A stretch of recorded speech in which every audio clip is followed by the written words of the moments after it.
pertemuan Panembahan Senopati dan Pangeran Diponegoro dengan penguasa pantai selatan.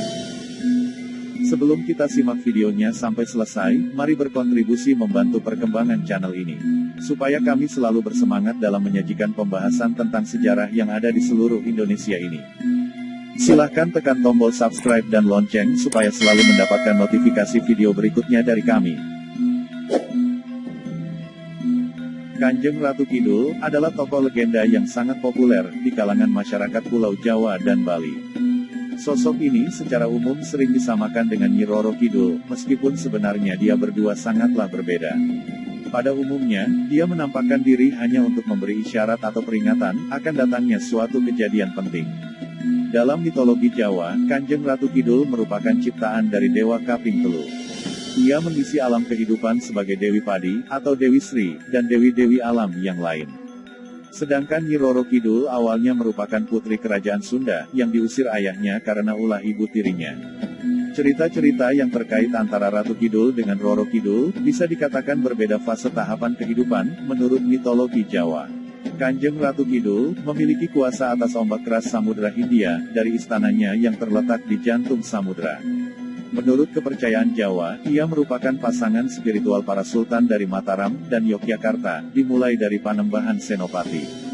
Namun, kini ia dipandang sebagai ibu spiritual para sultan Yogyakarta maupun Susuhunan Surakarta. Kedudukannya berhubungan dengan Merapi, Keraton dan Laut Selatan yang berpusat di Kesultanan Solo dan Yogyakarta. Pengamat sejarah kebanyakan beranggapan, keyakinan akan Kanjeng Ratu Kidul memang dibuat untuk melegitimasi kekuasaan dinasti Mataram. Keraton Surakarta menyebutnya sebagai Kanjeng Ratu Ayu Kencono Sari. Ia dipercaya mampu untuk berubah wujud beberapa kali dalam sehari. Sultan Hamengkubuwono ke-9 menggambarkan pengalaman pertemuan spiritualnya dengan sang ratu. Ia dapat berubah wujud dan penampilan sebagai seorang wanita muda, biasanya pada saat bulan purnama, dan sebagai wanita tua di waktu yang lain. Babat Diponegoro menceritakan kedatangan Ratu Kidul selalu didahului pancaran sebesar sinar atau daru. Legenda mengenai penguasa mistik Laut Selatan ini tidak diketahui dengan pasti sejak kapan dimulai. Namun, legenda ini mencapai puncak tertinggi karena pengaruh kalangan penguasa keraton dinasti Mataram Islam, yaitu Kesultanan Yogyakarta dan Kasunanan Surakarta. Dalam kepercayaan tersebut, Kanjeng Ratu Kidul merupakan istri spiritual bagi raja-raja kedua keraton tersebut. Pada saat tertentu, keraton memberikan persembahan di Pantai Parangkusumo, Bantul, dan di Pantai Paranggupita, Wonogiri. Panggung Sanggabuwana di Komplek Keraton Surakarta, dipercaya merupakan tempat bercengkerama antara raja dengan Kanjeng Ratu. Konon, sang ratu tampil sebagai perempuan muda, dan cantik pada saat bulan muda hingga purnama, tetapi berangsur-angsur menua pada saat bulan menuju bulan tua. Dalam keyakinan orang Jawa, Kanjeng Ratu Kidul memiliki pembantu setia bernama Nyai, atau Nyi Roro Kidul. Nyi Roro Kidul menyukai warna hijau, dan dipercaya suka mengambil orang-orang yang mengenakan pakaian hijau, yang berada di pantai wilayahnya, untuk dijadikan pelayan atau pasukannya. Karena itu, pengunjung pantai wisata di selatan Pulau Jawa, baik di Pelabuhan Ratu, Pangandaran, Cilacap, pantai-pantai di selatan Yogyakarta, hingga Semenanjung Purwa di ujung timur, selalu diingatkan untuk tidak mengenakan pakaian berwarna hijau. Di kalangan masyarakat Sunda, berkembang anggapan bahwa Ratu Kidul merupakan titisan dari seorang putri Pajajaran, yang bunuh diri di Laut Selatan, karena diusir oleh keluarganya, karena ia menderita penyakit yang membuat anggota keluarga lainnya malu. Sedangkan dalam kepercayaan Jawa, tokoh ini dianggap bukanlah Ratu Laut Selatan yang sesungguhnya, melainkan diidentikan dengan Nyi Roro Kidul, pembantu setia Kanjeng Ratu Kidul. Hal ini berdasarkan kepercayaan, bahwa Ratu Kidul berusia jauh lebih tua, dan menguasai Laut Selatan jauh lebih lama, sebelum sejarah kerajaan Pajajaran. Menurut pengalaman seorang spiritualis pada tahun 1998, ia bertemu dengan Kanjeng Ratu Kidul di Pantai Parangtritis, Yogyakarta. Saat itu, Eyang Ratu Kidul didampingi oleh Nyi Roro Kidul. Keduanya persis, tetapi Eyang Ratu Kidul kulitnya kuning langsat, sementara Nyi Roro Kidul agak coklat. Selain itu, Eyang Ratu Kidul mempunyai aura putih jernih, dan gemerlapan seperti berlian, bulat mengelilingi seluruh tubuhnya. Sedangkan aura Nyi Roro Kidul berwarna putih susu, seperti cahaya lampu neon, tipis putih mengikuti postur tubuhnya. Ia diberi penjelasan bahwa Nyi Roro Kidul adalah pati, atau kepala pengawalnya. Nyi Roro Kidul adalah makhluk halus jenis jin yang mengabdi, dan berguru kepada Eyang Ratu. Nyi Roro Kidul ditugaskan untuk mengontrol dan meredam angkara murka dari makhluk-makhluk gaib, jenis jin, dan kekuatan gaib, serta ilmu gaib yang berada di sepanjang pantai selatan Pulau Jawa. Dalam Serat Darmo Gandul, sebuah karya sastra Jawa baru, yang menceritakan jatuhnya Majapahit akibat serbuan kerajaan Demak, Nimas Ratu Angin-Angin, adalah ratu seluruh makhluk halus di Pulau Jawa, dan memiliki kerajaan di Laut Selatan. Hampir seluruh isi Serat Darmo Gandul merupakan bentuk turunan dari cerita Babat Kadiri. Serat Centini juga menyebut nama Ratu Angin-Angin sebagai pemilik istana di Laut Selatan. Buaya putih penjelmaan Prabu Dewata Cengkar, Raja Medang Kamulan sebelum kedatangan Aji Saka, adalah musuhnya. Ia memberi gelar Jaka Linglung, yang saat itu masih belum memiliki nama sebagai Linglung Tunggul Wulung, dan menjodohkannya dengan Nyai Blorong. Serat Centini menulis kesediaan Ratu Angin-Angin menjadi tunangan Aji Saka atas perantaraan Jaka Linglung. Sebuah cerita rakyat dari Jawa Barat menceritakan seorang penerawang pria bernama Ajar Cemara Tunggal dari Gunung Kombang di Kerajaan Pajajaran. Sebenarnya, ia adalah seorang wanita cantik, bibi buyut dari Raden Jaka Suruh. Ia mengubah dirinya menjadi dukun, dan memberitahu Raden Jaka Suruh untuk menuju timur Pulau Jawa, dan mendirikan kerajaan di lokasi sebuah pohon maja, yang hanya memiliki buah 1 butir. Karena buah maja rasanya pahit, kerajaan yang didirikannya bernama Majapahit. Cemara Tunggal berjanji akan menikahi pendiri Majapahit, dan setiap penerus dari garis keturunan yang sulung, untuk membantu mereka dalam setiap permasalahan. Roh Cemara Tunggal dianggap menjadi Ratu Lelembut dari selatan, yang menguasai seluruh Lelembut. Legenda Jawa, dari abad ke-16 menyatakan, Kanjeng Ratu Kidul sebagai pelindung, dan pasangan spiritual para raja kerajaan Mataram. Panembahan Senopati, tahun 1586 sampai tahun 1601 Masehi, pendiri Kesultanan Mataram, dan cucunya Sultan Agung Hanyakarakusuma, tahun 1613 sampai tahun 1645 Masehi, menyebut Kanjeng Ratu Kidul sebagai mempelai mereka. Hal tersebut tertuang dalam Babat Tanah Jawi. Menurut legenda, Pangeran Panembahan Senopati berkeinginan untuk mendirikan sebuah kerajaan yang baru, yaitu Kesultanan Mataram, untuk melawan kekuasaan Kesultanan Pajang. Ia melakukan tapa di pantai Parangkusumo, yang terletak di selatan kediamannya di Kota Gede.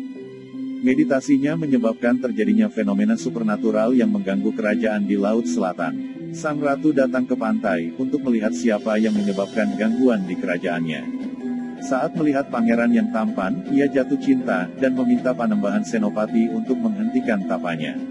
Sebagai gantinya, sang ratu penguasa alam spiritual di Laut Selatan setuju untuk membantunya, dalam mendirikan kerajaan yang baru.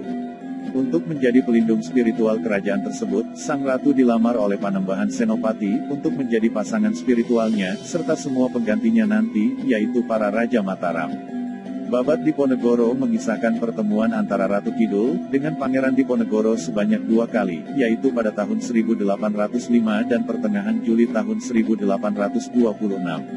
Pertemuan pertama terjadi di Gua Langse, Pantai Parangtritis di selatan Yogyakarta, pada saat Pangeran Diponegoro tengah bersemedi, sehingga Ratu Kidul tidak berkeinginan untuk mengganggu. Pertemuan kedua berlangsung pada saat terjadinya Perang Diponegoro, tahun 1825 sampai tahun 1830. Pada pertemuan kedua, Ratu Kidul yang ditemani 2 patiknya, yaitu Nyi Roro Kidul, dan Raden Dewi, menawarkan bantuan dalam perang. Tetapi dengan syarat, Pangeran Diponegoro bersedia memohon kepada Allah Ingkang Robul Ngalamin, agar Ratu Kidul diperkenankan kembali menjadi manusia.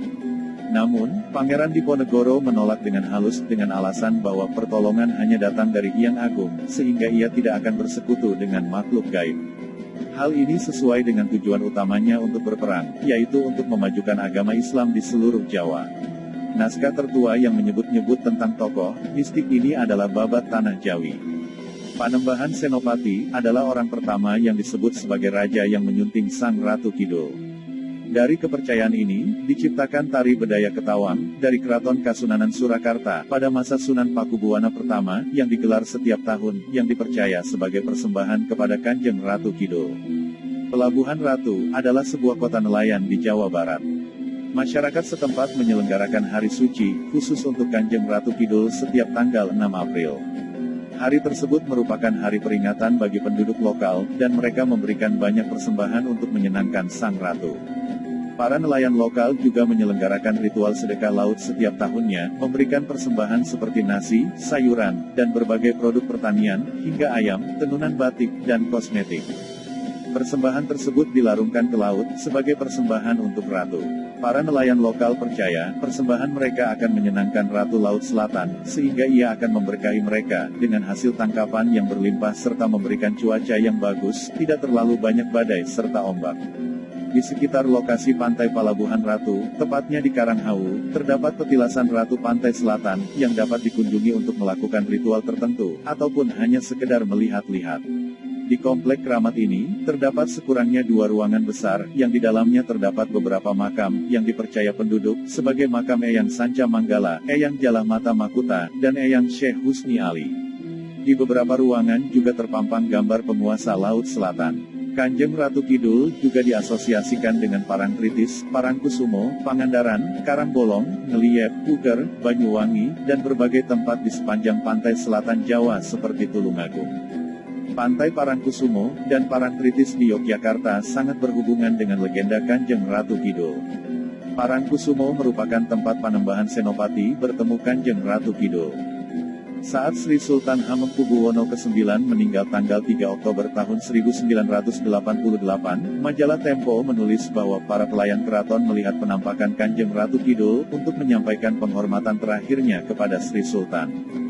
Dalam kepercayaan masyarakat Jawa, sosok Ratu Kidul merupakan sosok agung yang dimuliakan dan dihormati. Masyarakat Jawa mengenal istilah Telu-Teluning Atunggal, yang artinya 3 sosok yang menjadi satu kekuatan, yaitu Eyang Resi Projopati, Panembahan Senopati, dan Ratu Kidul. Penghormatan, serta pemuliaan kepada Kanjeng Ratu Kidul juga terdapat pada sebuah kelenteng, yang terletak di Bilangan Pekojan, Jakarta Barat, yaitu di Vihara Kalyanamita. Terdapat kepercayaan bahwa mitos mengenal Nyi Roro Kidul. Dalam hal ini, nama Nyai Roro Kidul hanya menjadi panggilan populer Kanjeng Ratu Kidul, berasal dari kepercayaan Siwa Buddha di Indonesia, yaitu kepercayaan kepada taraf atau bodhisatwa. Itulah pembahasan kali ini tentang penguasa pantai selatan ini. Menurut Anda, bagaimana dengan sosok Kanjeng Ratu penguasa pantai selatan? Silahkan tinggalkan komentar di bawah untuk saling berbagi ilmu.